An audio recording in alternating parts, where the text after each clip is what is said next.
A lot of people are always up in arms about vehicles they think Gaijin should add to War Thunder, including myself on plenty of occasions. But this time we're going to take a wee break from that and talk about some of those that maybe shouldn't. Whether it's because the class doesn't fit, the vehicle couldn't be modelled properly, or just doesn't fit the parameters of the game to really be worth what it would take to implement, not every vehicle under the sun needs adding, and some of them would do more harm than good. Today I've partnered with my friend Spookston to discuss vehicles that should not be added to War Thunder, at least as the current game is built. In this video we'll cover aircraft and Spookston will cover tanks, so make sure you go check out his video, which will be linked on screen and in the video description below. I understand that many of you might have been hoping to see some of these vehicles in the game, so let's just say that in some of these cases there are changes that could be made to support them. This discussion only pertains to the game as it is now, and is something I've had requested to talk about multiple times, so let's get into it. The first aircraft are the B-52 Stratofortress and the Tu-95 Bear.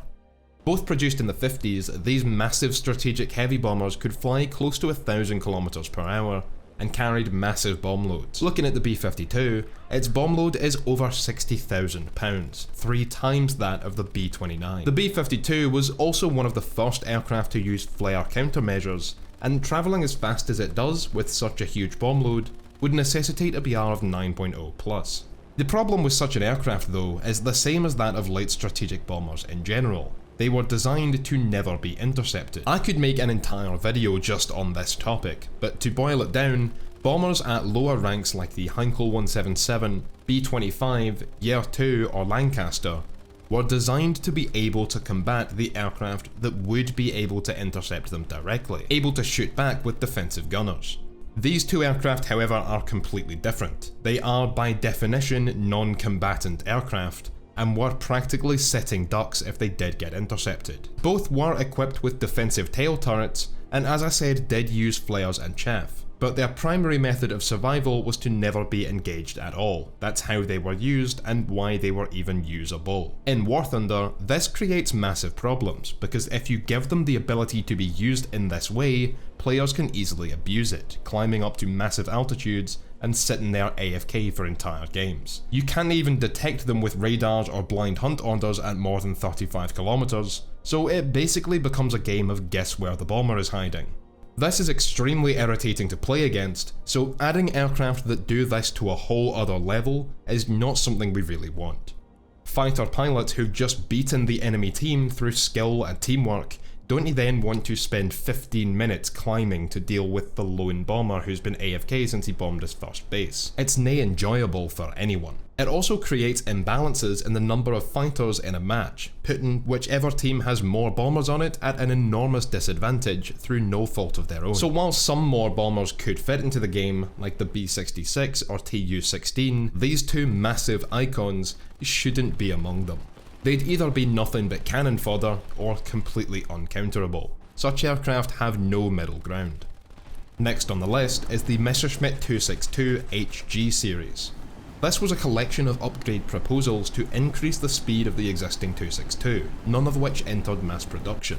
The HG1 incorporated a low drag canopy and wing root leading edge extensions with a 35-degree sweep. The problem is that this did almost nothing but slightly increase the acceleration and would come at the expense of energy retention and turn rate, which are the main positives of the 262 in the first place. As such, the HG1 barely has a reason to be added, and this was the only model of the HG series that actually flew. The HG2 prototype was ready for assembly, and the model had wind tunnel testing done, but it was never completed. The HG2 kept the racing canopy, while also increasing the wing sweep angle to 35 degrees, just like the Sabre and MiG-15. Its signature feature is the butterfly tail, which reduced drag at the expense of being harder to control. The HG3 was the most radical proposal and would move the 262's engines into the wing roots, significantly improving roll rate and acceleration as the mass was moved toward the centre of the airframe. The HG3 however never left the drawing board, nor did it have the testing done that the mock-up HG2 did. Predictions have been made that it would handle like a slower F9F Cougar given its wing loading and wing area, stall speed, weight, and other characteristics, but this estimation is the best we can do. All three of these models would retain the 4 Mk108 armament of the base 262 and the UMO 004 engines.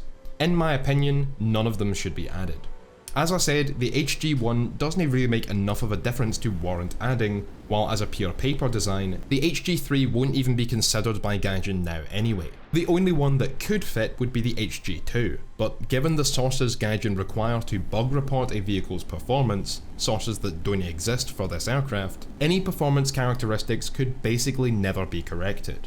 It's my belief that prototype aircraft are okay to add, and even mock-up tanks with enough concrete information, but they should only be a last resort to fill a gap that no other vehicle could. When it comes to mock-up only aircraft with no real flight data, this is even more important, and while the HG2 could be added and is somewhat unique enough to be worth it, it doesn't fill any gap. Germany already have 5 Tech Tree 262s, an event, and a squadron variant covering the BRs of 6.7 to 8.0, and with the 262Cs doing the exact same thing that the HG series were meant to do, there's really no good justification for them.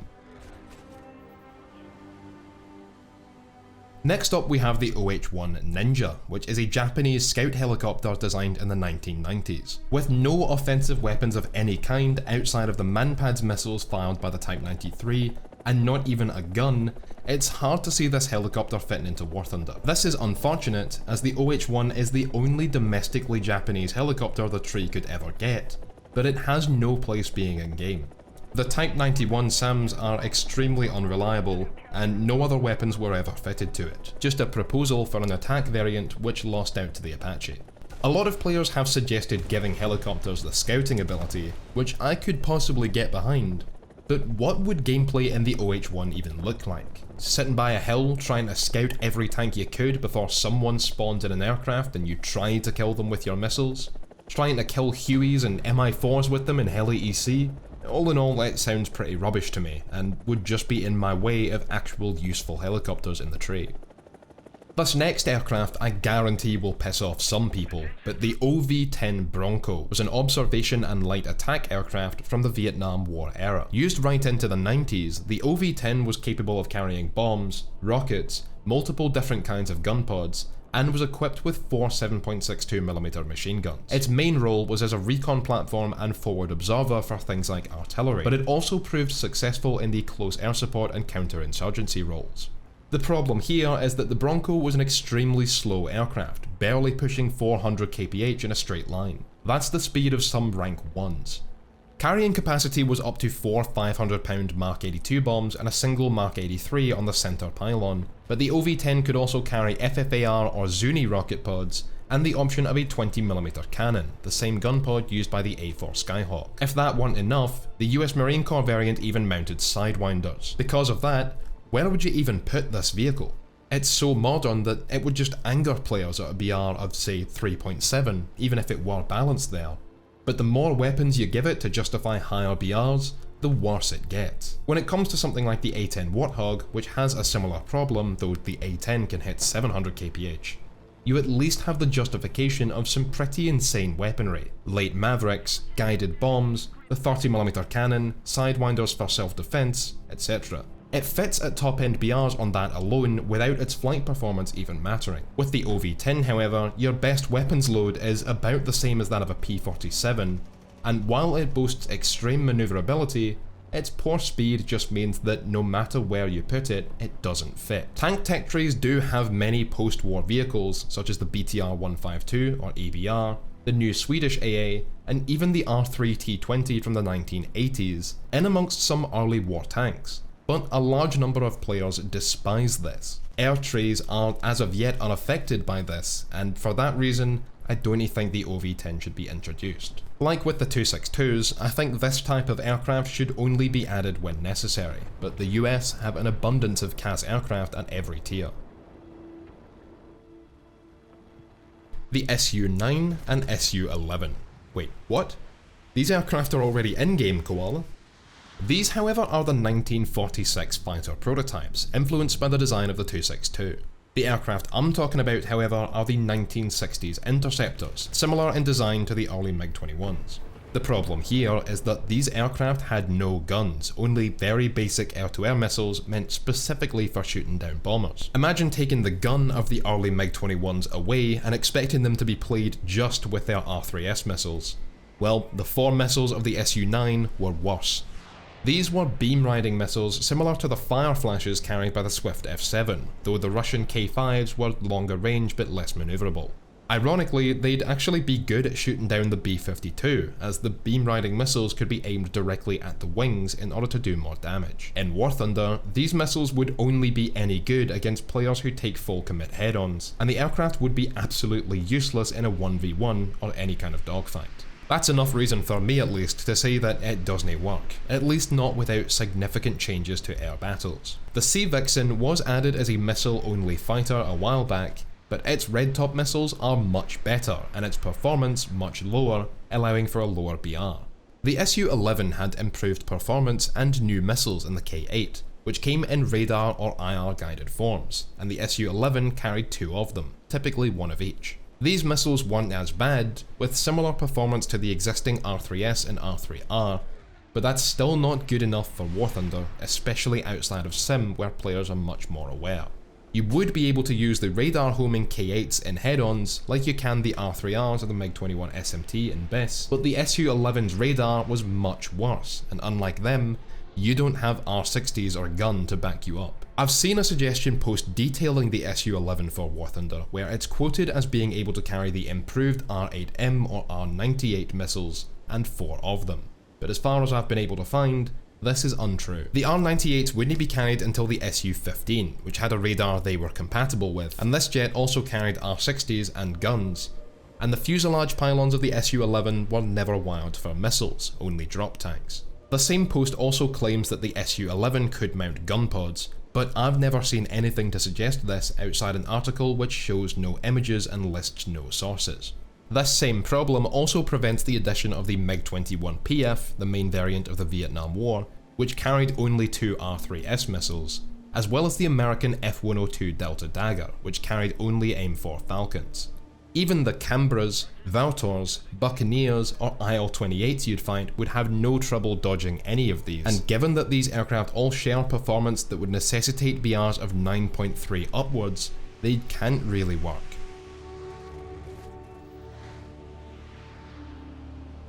Another section that is going to piss off some people, but the Avro CF-105 Arrow. This is the previous problem to a whole other level, with this Canadian Interceptor being built in the mid to late 50s and having similar engine performance to the F4C Phantom. It was a bit slower in top speed, climb and acceleration, but what's worse is that it was over half again the weight of the Phantom and would make the F4C look like a town fighter. The Arrow is given this weird credit for being an amazing, beyond its time aircraft, partly for its use of technologies like internal weapons bays, and partly because controversial opinions just make people feel special. But in reality, it was a huge waste of time and money and was therefore cancelled. Forgetting the fact that this aircraft has no tech tree to go into, the Arrow had no guns and was equipped only with AIM-4 Falcons, though AIM-7s were proposed. In real life, AIM-4s were able to hit fighters like MiG-17s, though with a very poor success rate. But in the meta of War Thunder air battles, MiG-17s aren't they flying in straight lines patrolling at 21,000 feet. In simulator enduring conflict, the Arrow might have somewhat of a place, except that the matchmaker would constantly put it alongside Phantoms, which do literally everything better than it does, can dogfight much more effectively, and have guns. The B-58 Hustler and A-5 Vigilante are 2 Mark II capable nuclear bombers, with the A-5 also being one of the heaviest aircraft to ever operate from an aircraft carrier. Both of these entered service in the early 60s and were quite advanced for their time, yet had relatively short service lives, with the A-5 being relegated quickly to a reconnaissance aircraft, and the B-58 rendered redundant by the introduction of the F-111. These bombers were surprisingly nimble and quick, but the problem is that neither could carry conventional bombs, and obviously nukes are not something that can exist in War Thunder, at least not for regular playable vehicles. There are of course the nuclear bomber variants of aircraft like the B-29 or Jaguar, which you can use if you get 2,500 spawn points in ground battles, but adding specific aircraft solely for that purpose sounds to me like an enormous waste of time. And lastly, the Fairey Gannet. Because damn, she ugly. Thank you for watching this video. If you want to hear about some ground vehicles that fall into a similar category, I recommend you check out Spookston's video here and subscribe to his channel here. And if you want to check out our previous video on the F5E, where we also discussed some potential changes to air battles that might allow for some of these aircraft, then click down here. And until next time, I'll catch you lads in the skies.